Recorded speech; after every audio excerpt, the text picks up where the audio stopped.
बड़ा उसको है तो साइड में कोई प्रोटेक्टिव वॉल ही नहीं है, तो उतना वहाँ पे बैरिकेड लगा के, तो क्योंकि अगर ज़रा सा भी गाड़ियाँ, अगर एक दो गाड़ियाँ अगर नहीं चलेगा ना सर, कर लेंगे।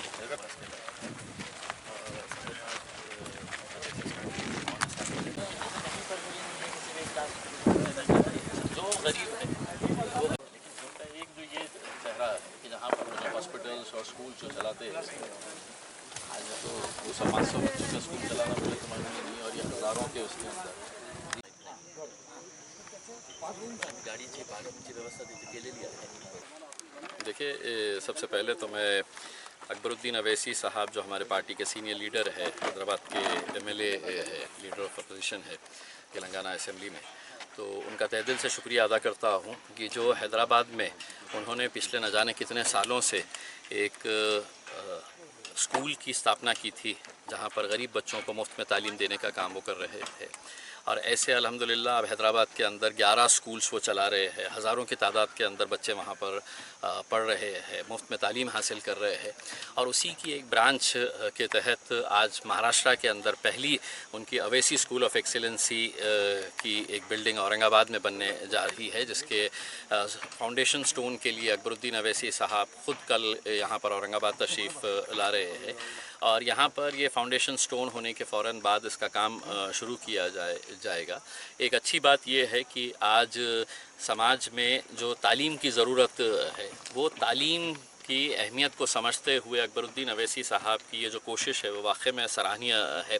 राजनीतिक मतभेद हो सकते हैं, लेकिन इनकी इस कोशिश को मैं समझता हूँ सभी लोगों ने सराहना चाहिए, क्योंकि आज एजुकेशन के फील्ड के अंदर हम जो पीछे पड़ रहे हैं, हमको ये चीज़ का एहसास हुआ है कि अगर तालीम नहीं है तो उसका नुकसान कितना होता है। तो एक फ्री एजुकेशन का एक कंसेप्ट यहाँ पर भी महाराष्ट्र के अंदर भी लॉन्च कर रहे हैं, शुरू कर रहे हैं, तो काबिल तारीफ़ बात है और इसकी सभी ने सराहना करनी चाहिए। सर, ये कितने एकड़ में बनने जा रहा है? देखिए, इसकी 7 फ्लोर की बिल्डिंग रहेगी, और यहाँ पर जितने भी बच्चे तालीम हासिल करेंगे, जो भी गवर्नमेंट के नॉर्म्स होते हैं, उस नॉर्म्स के हिसाब से सारी परमिशंस हासिल की गई है, और उसके नॉर्म्स के हिसाब से ही बिल्डिंग तैयार की जाएगी। और यहाँ पर जितने भी स्लम एरिया के अंदर रहने वाले बच्चे हैं, और ख़ास बात ये है कि लोगों के अंदर ये भ्रम रहेगा कि अकबरुद्दीन अवैसी साहब या MIM की तरफ से अगर है, तो मैं ये साफ़ कर दूं कि ये अकबरुद्दीन अवैसी साहब का पर्सनल ट्रस्ट है, और वो पर्सनल ट्रस्ट से ये इस तरह के स्कूल्स और हॉस्पिटल्स का जो काम करते हैं उनके पर्सनल ट्रस्ट के ज़रिए करते हैं, और किसी भी सालार मिल्लत ट्रस्ट के नाम से एजुकेशन ट्रस्ट है। तो और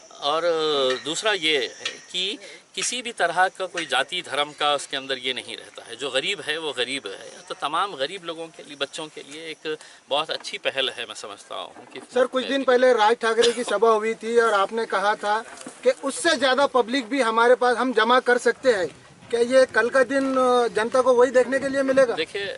ये एक बहुत अच्छे और नेक काम के लिए अकबरुद्दीन अवैसी साहब आ रहे हैं। राजनीतिक सभा के बारे में मैंने जब कहा था, तो राजनीतिक सभा के बारे में मैंने उस वक्त ये भी कहा था कि कौन सा ग्राउंड ले, ये हमारे लिए बड़ा मुश्किल है, क्योंकि जो ग्राउंड को हम देखते हैं वो हमें ऐसा लगता है कि हमारे लिए छोटा पड़ेगा करके। अब अगले कुछ दिनों के अंदर भारतीय जनता पार्टी की सभा होने वाली है, सेना की सभा होने वाली है, बाकी तमाम राजनीतिक पार्टियां अपनी अपनी सभा लेने दीजिएगा, और फिर उसके बाद 100 सोनार की 1 लोहार की हमारी रहेगी, आखिरी की सभा जो रहेगी उसके अंदर। इंशाल्लाह कब तक बन जाएंगी बिल्डिंग? बहुत जल्द इसके काम की शुरुआत होगी। देखिए, दिक्कत ये है कि 2 साल से 2.5 साल से जो कोरोना की वजह से कोई काम नहीं हो पा रहा था, तो वो कोरोना के वजह से ये प्रोजेक्ट थोड़ा सा डिले हुआ है, लेकिन अब अकबरुद्दीन अवैसी साहब का ख़ुद का इंटरेस्ट है कि जल्द से जल्द है तो इसका काम शुरू किया जाए, और यहाँ पर जो गरीब बच्चे हैं, उनको ज़रूरतमंद बच्चे हैं, उनको मुफ्त में तालीम देने की जो उनकी एक सोच है, उनकी जो मंशा है, उसको सर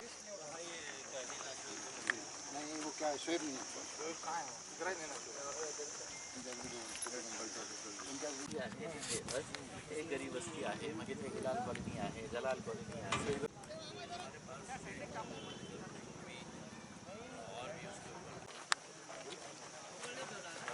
पीछे